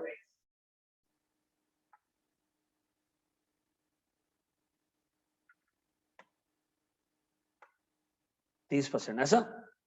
डन। अब मुझे रेंट भी पे करना है 3 महीने का। मैं किस साल के एंड पे खड़ा हूं? दूसरे साल के एंड पे। थर्ड ईयर का रेंट है 7,26,000, देख लो, थर्ड ईयर का रेंट है 7,26,000 डिवाइडेड बाय 12 मल्टीप्लाई बाय 3, ऐसा।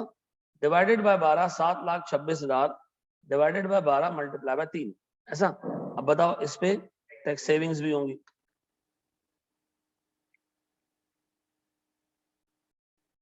ऐसा। इस सवाल में एक टेक्निकल ब्लंडर है, सवाल में एक टेक्निकल ब्लंडर है। वो टेक्निकल ब्लंडर क्या है? कोई पहचान जाए मैं मान जाऊंगा। इस सवाल में बहुत बड़ा टेक्निकल ब्लंडर है। वो टेक्निकल ब्लंडर ये है कि आपके पास जब ये गेन ऑन डिस्पोजल आया तो आप इससे अपने पुराने लॉसेस सेट ऑफ कर सकते हो।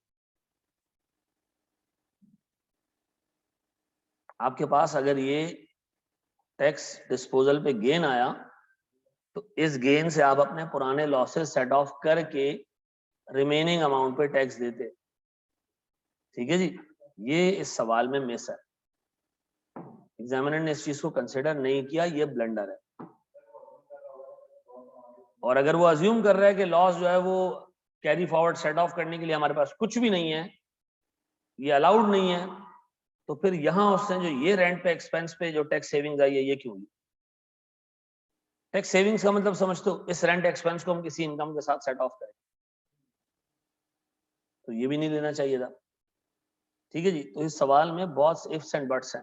अगर कोई बंदा सोचे, नहीं सोचे ना तो ये सवाल आराम से सॉल्व हो जाएगा। ठीक है जी, तुम लोगों के छोटे लेवल पे कभी हम डिस्कस नहीं करते थे इस तरीके से, लेकिन आज अगर तुम खुद सोचो तो इसको 2 साल पे कैरी फॉरवर्ड लॉस है इसका। मेरे हिसाब से इसको टैक्स पे करना चाहिए था, पता है कितना इसको टैक्स पे करना चाहिए था।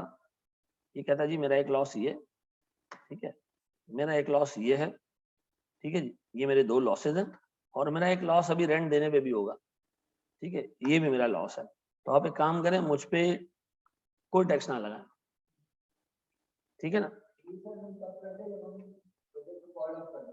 हाँ, कॉल ऑफ ही कर रहे हैं ना। क्या? तो अगर वो किसी और से सेट ऑफ होता तो यहाँ टैक्स सेविंग्स लेते ना। इस प्रोजेक्ट की वजह से किसी और का टैक्स सेव हुआ है, तो इसकी वजह से हुआ है, तो इसको एलोकेट होना चाहिए था, ठीक है ना। तो ये इस सवाल में एक टेक्निकल ब्लॉन्डर है, ठीक है जी, and we have to live with it. बस का टोटल करो, ज्यादा नहीं सोचो, हैं? ये तो है, इतना दिमाग लगाओ ही नहीं ना, ऐसा।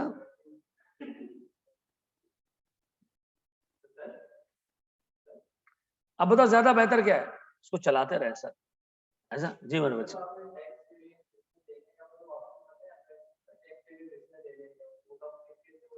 कौन सा टैक्स सेविंग्स?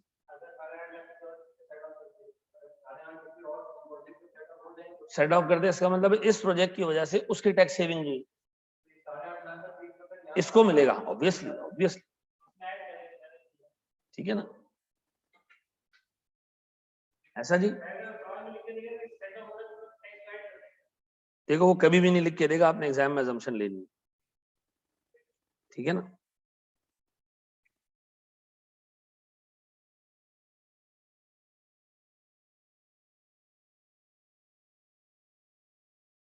बढ़ जाए मेरे बच्चों आगे,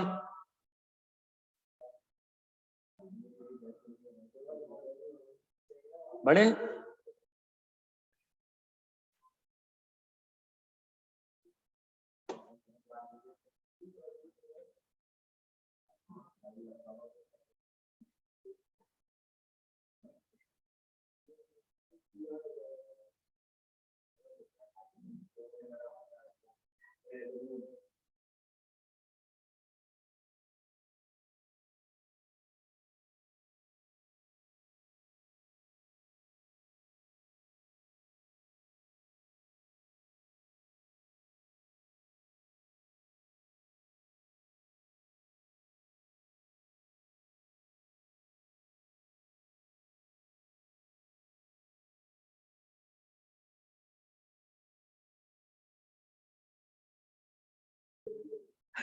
ऐसा है, हाँ जी, बढ़े आगे हम दोस्त। नहीं नहीं, क्या हो गया, बढ़े आगे, एक छोटा सवाल और देखें, एक छोटा सा कॉन्सेप्ट और देखें।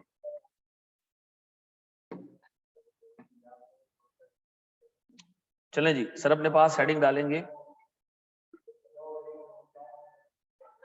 हैं? अच्छा जी सर, आप लोगों ने एक बचपन में कॉन्सेप्ट पढ़ा होगा, पॉइंट ऑफ इंडिफरेंस, ठीक है जी, पॉइंट ऑफ इंडिफरेंस पढ़ा होगा। अब आज आप उसको पढ़ने जा रहे हो एनपीवी की टर्म्स में, ठीक है जी। पॉइंट ऑफ इंडिफरेंस एनपीवी की टर्म्स में क्या होती है, पहले मैं पॉइंट ऑफ इंडिफरेंस जरा सा रिकॉल करा लूं।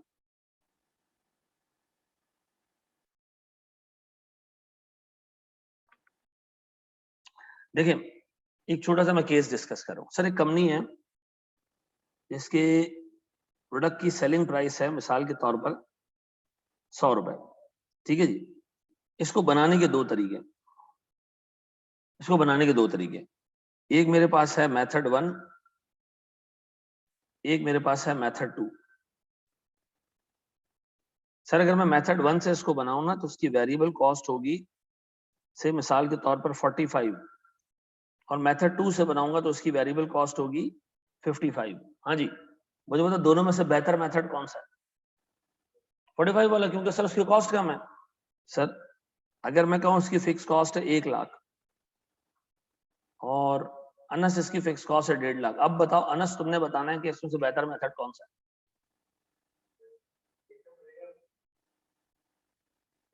हाँ। यार अभी भी मेथड ए अच्छा है, क्यों? उसकी वेरिएबल कॉस्ट भी कम है, फिक्स कॉस्ट भी कम है। ठीक है जी, ठीक है जी। अब बनाए सर, ये गलत बात हो जाएगी सर। मैं अब एक काम ये कर रहा हूँ, इसको 1.5 लाख कर रहा हूँ।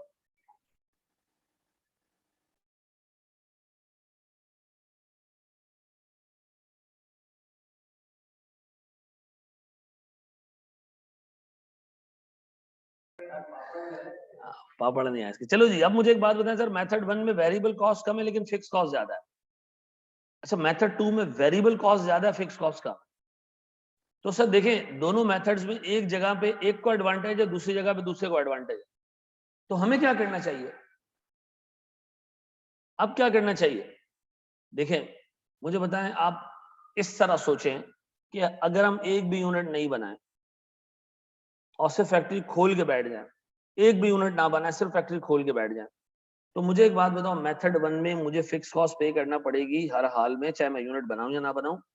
मेथड 2 में मुझे फिक्स कॉस्ट पे करना पड़ेगी चाहे मैं यूनिट बनाऊं या ना बनाऊं। सर मुझे इन दोनों में से जो लोअर लग रही है फिक्स कॉस्ट, वो मेथड 2 की लग रही है। इसका मतलब है अगर आपने यूनिट नहीं बनाने, जीरो वॉल्यूम पे रहना है, तो मेथड बी या method 2 would be the best. क्यों सर? क्योंकि हमारी फिक्स कॉस्ट कम है, लॉस कम होगा। अच्छा, मेरा सवाल है, व्हाट इफ कि हम 2000 यूनिट्स बनाए?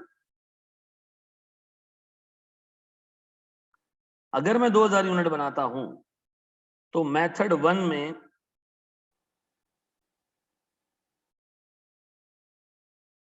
और 2000 यूनिट बनाता हूं मेथड 2 में, तो देखिए मेथड 1 की एक यूनिट की सेलिंग प्राइस है 100, वेरिएबल कॉस्ट है 45, तो सीएम आ जाएगा 55 रुपए का। 2000 यूनिट बेचूंगा तो 55 into 2000 would be something. Sir मेरी फिक्स कॉस्ट कितनी है भैया?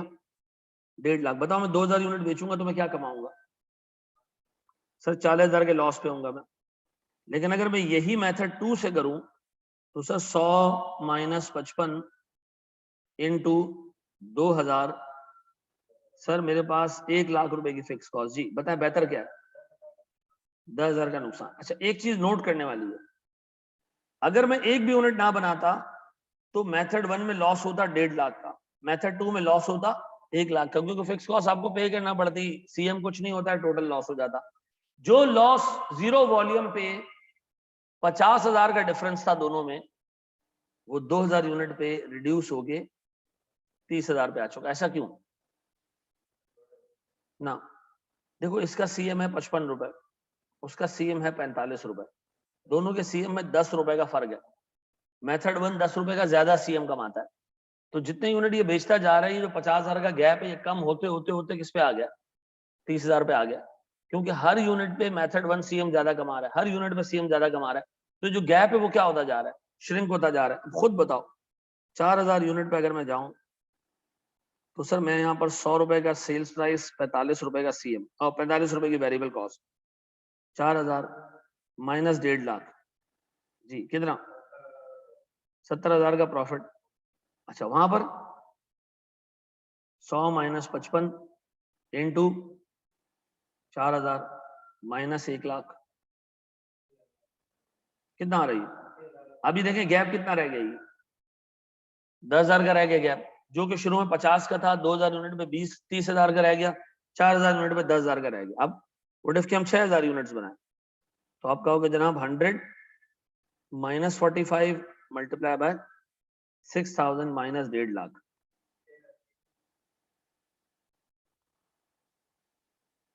1,80,000 इधर,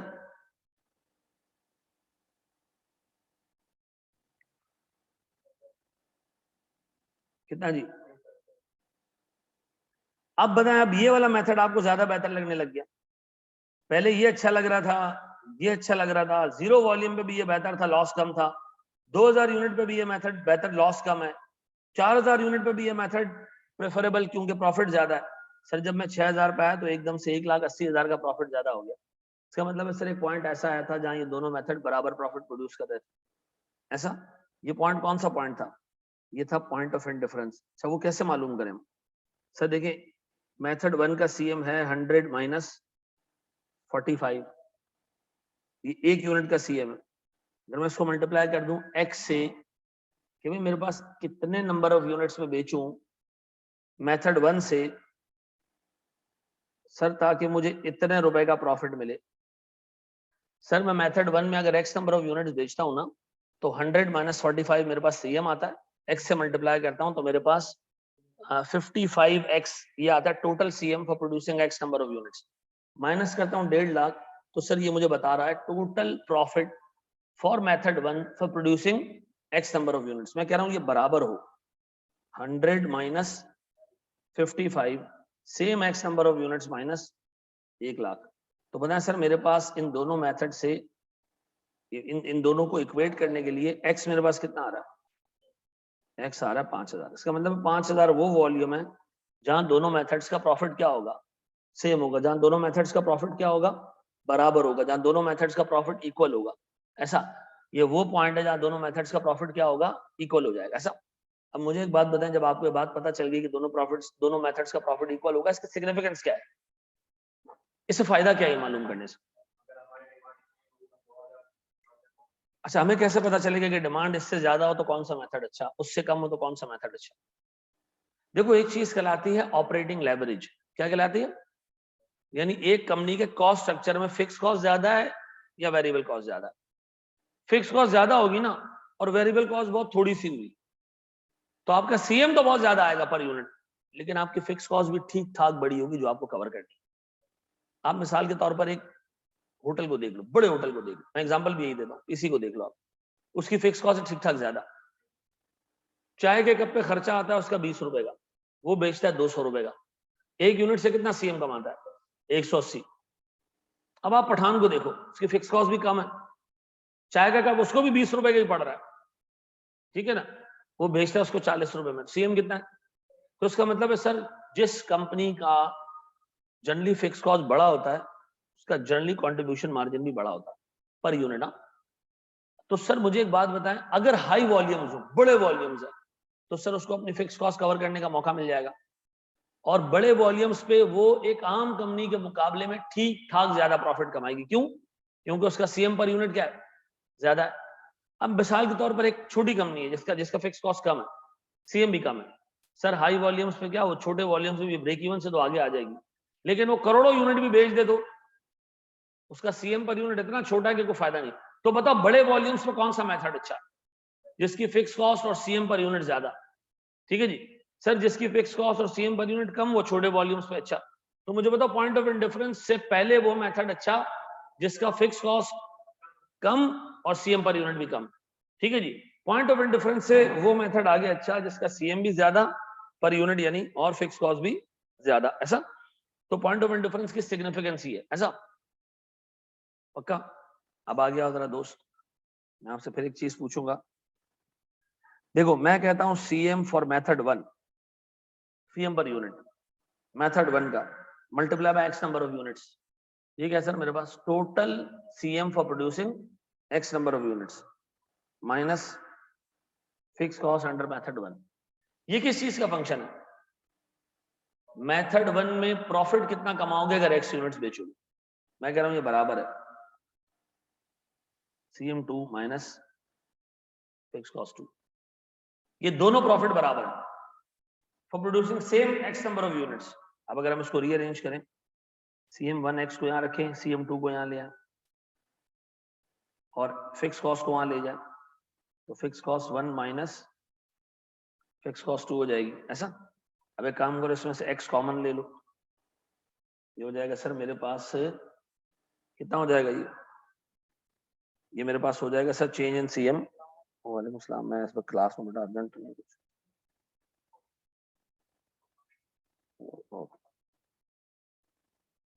fix cost 1 minus fix cost 2। ऐसा ये हो गया। अब एक काम करते हैं, हम x को यहाँ रखते हैं, ये CM1 माइनस CM2 को ना नीचे ले जाते हैं फिक्स कॉस्ट, तो हम ऐसे कर सकते हैं fix cost 1 minus fix cost 2 divided by CM1 minus CM2। तो सर ये हमारे पास एक छोटा सा फंक्शन बन गया जो हमने बचपन में याद किया था, change in fix cost divided by change in CM per unit. ऐसा मुझे बताओ इन दोनों मेथड्स में फिक्स कॉस्ट का डिफरेंस कितना था? एक की फिक्स कॉस्ट थी 1 लाख, एक की फिक्स कॉस्ट थी 1.5 लाख। कितने का फर्क था दोनों के CM में कितने का फर्क है? ₹10 का फर्क है, कितना आ गया? 5,000 पे दोनों का प्रॉफिट बराबर, 5,000 पे दोनों का प्रॉफिट बराबर, ऐसा? सर इसको कॉपी करें तो इसको हम एनपीवी के कॉन्टेक्स्ट में भी देख लेते हैं। 9:30 तक है ना हमारी क्लास।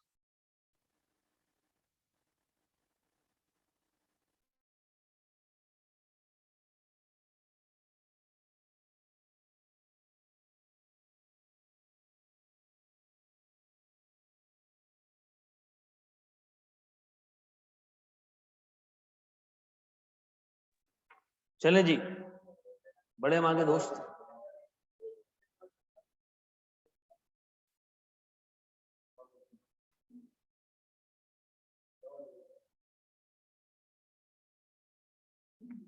बड़े मेरे बच्चों आगे,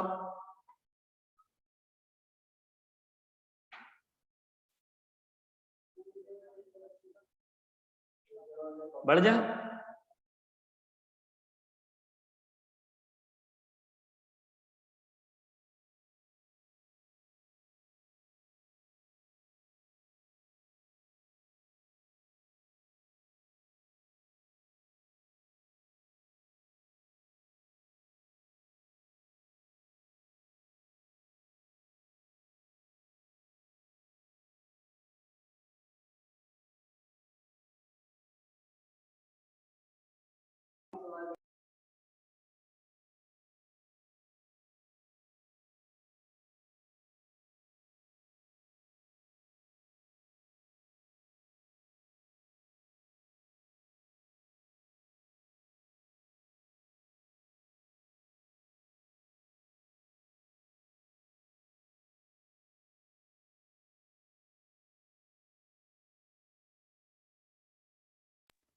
चलो जी,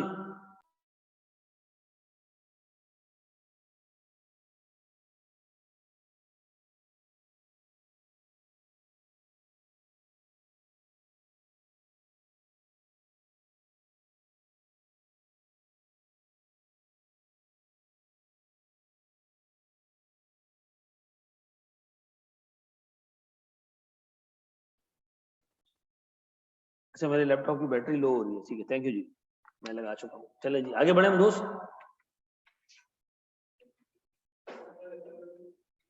चलो जी आओ जरा एक छोटा सवाल हम देखते हैं।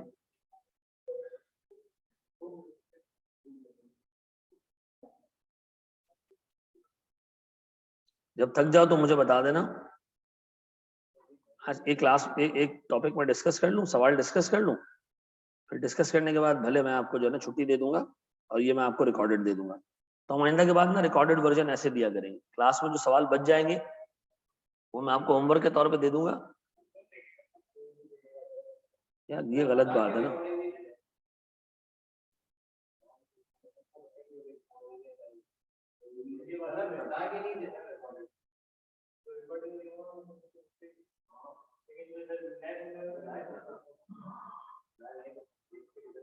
ये लास्ट टाइम ना 19 क्लासें मैंने ली थी इस पे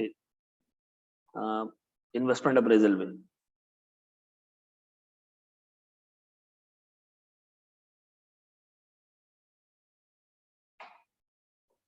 it's a very good question that is coming up to you. Sir बहुत जबरदस्त सवाल है ये, और मेरे ख्याल में इसमें पूरा पोटेंशियल है कि किसी भी अटेम्प्ट में उठ के आई कैप में एज इट इज टेस्ट हो जाए।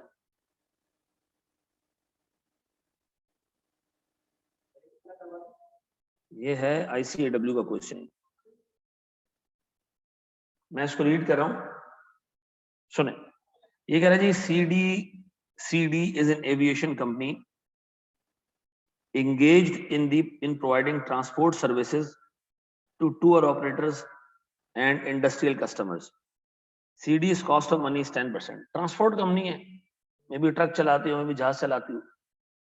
CD एविएशन है ना, तो जहाज चलाती होगी।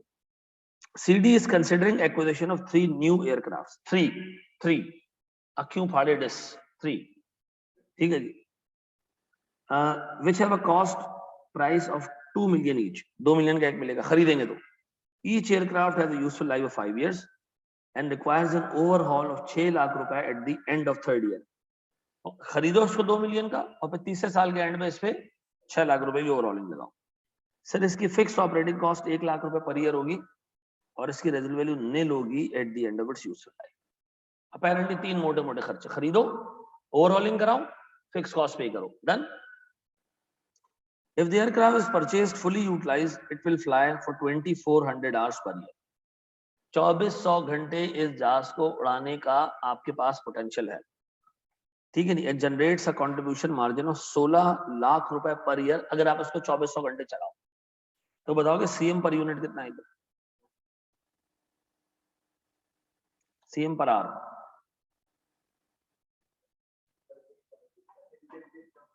सर ये आता है मेरे पास 16 लाख डिवाइडेड बाय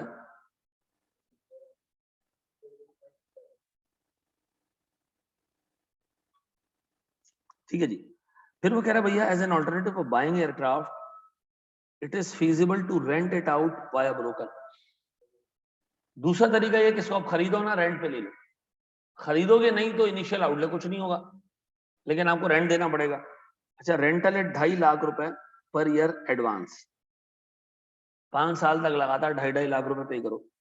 अच्छा, इसकी फिक्स कॉस्ट ये वेरिएबल चार्ज 361 पर आवर है, ठीक है जी, to be paid annually in arrears. If the aircraft is rented then CD will avoid fix operating cost and overall cost. सीधी सी बात है, हमें नहीं इनकर करना पड़ेगा, सिर्फ रेंट देना है, ऐसा। अच्छा जी, फिर ये कह रहे हैं जनाब however CD will incur same variable operating cost regardless of whether aircraft is purchased or rented। अब देखो सुनो सुनो सुनो, इसमें एक चीज का सिर्फ मसला है। वो कह रहे हैं भैया आपको 361 रुपए उस बंदे को देने पड़ेंगे पर फ्लाइंग आवर जिससे आपने जहाज लिया। इसका मतलब है जो आप पहले कमा रहे थे उसमें 361 रुपए कम हो जाएंगे। इसका मतलब है भाई अगर मैं इसको रेंट आउट करूं तो मेरे पास एक तो आएगा फिक्स कॉस्ट, रेंट होगा कितने का 2.5 लाख रुपए पर ईयर, किसमें एडवांस में, ऐसा। और आपका सीएम कितना हो जाएगा 666.67 माइनस 361। ये 361 रुपए हमें कमाएंगे हम यहाँ पे भी 666, लेकिन 361 हमने रेंट पे देने। रेंट के दो कंपोनेंट्स है, देखो क्या कह रहे हैं, 2.5 लाख रुपए का फिक्स रेंट और अ वेरिएबल चार्ज ऑफ 361 पर फ्लाइंग आवर, ऐसा। तो मुझे बताओ क्या आ रहा है हिसाब किताब, सीएम कितना आ रहा है? चलो हाँ आ रहा हूँ, बस क्लास खत्म, बस खत्म होने लगी। हाँ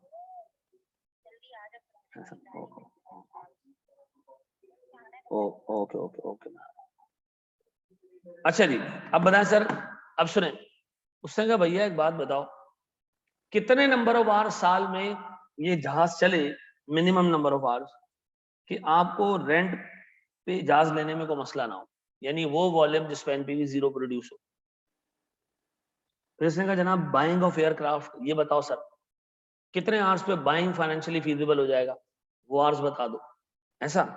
फिर उसने कहा जनाब and advise CD on average flying hours per year in order to make buying and renting arrangement equally viable propositions। यानी वो नंबर ऑफ आवर्स बताओ जिसपे चाहे जहाज खुद लेके उड़ाओ या किराए पे लेके उड़ाओ, आपका टोटल एनपीवी क्या होगा, सेम होगा। 3 आवर्स निकाल के देना, वो आवर्स निकाल के दो जिसपे बाइंग फाइनेंशियली फीजिबल हो जाए, वो आवर्स निकाल के दो जिसपे रेंट फाइनेंशियली फीजिबल हो जाए, और सर वो आवर्स भी निकाल के दो जिसपे दोनों मेथड इक्वल प्रॉफिट प्रोड्यूस करें, डन। फिर उसने कहा जनाब एक काम करें, अगर आप ऊपर के हिसाब किताब निकाल चुके हो तो फिर उसने कहा कि जनाब advise how many aircraft should be acquired and how should we acquire them, purchase और rent on the basis of flying hour requirement. उसने भी डिमांड दे दी आपको, अगर हमारी डिमांड साल में 5750 है तो बताओ हमें कितने जहाज 3 में से रेंट पे लेने चाहिए या में वो करने चाहिए। तो ये कैसे निकलेगा, पॉइंट ऑफ डिफरेंस आ गया, जो आएगा वो एक जहाज का होगा। आप देख लें सर मेरे पास 5750 हासिल करने के लिए मुझे जहाज रेंट पे लेने चाहिए या क्या करने चाहिए, इसको जो है वो खरीदना चाहिए। ये आपका होमवर्क है, आप इसको घर से देख के आइएगा। मैं इसकी रिकॉर्डिंग कल की क्लास के बाद अपलोड करूंगा, ठीक है। तो अगली क्लास में हम जो है वो इसी में यानी इन्वेस्टमेंट अप्रेजल में ही एक चीज देखेंगे which is called the capital rationing. और मैं रोज, सुन लो, कान खोल के सुन लो, मैं हर हफ्ते में 3 सवाल पास पेपर्स के अपलोड किया करूंगा, ठीक है? ये देखना आपकी जिम्मेदारी है, ठीक है ना? क्योंकि वो कोई एडिशनल कॉन्सेप्ट नहीं है, लेकिन उसमें प्रैक्टिस होगी, ठीक ठाक प्रैक्टिस होगी, ठीक है जी, ताकि वो एक पूरा हमारा बोर्ड बनता रहे, ठीक है जी। जूम आउट करके सवाल दिखा दें, ये देख लो, ठीक है जी। थैंक यू वेरी मच, जज़ाकल्लाह। लें ऐसी तस्वीर ले लें, थैंक यू, ठीक है ना? मैं रिकॉर्डेड डाल दिया करूँ ना, ताकि ज्यादा ज्यादा पास पेपर्स तुम्हारे पास जमा हो जाए। हाँ या ना, मुझे एक्नॉलेज कर दो, ठीक है? थैंक यू वेरी मच, जज़ाकल्लाह।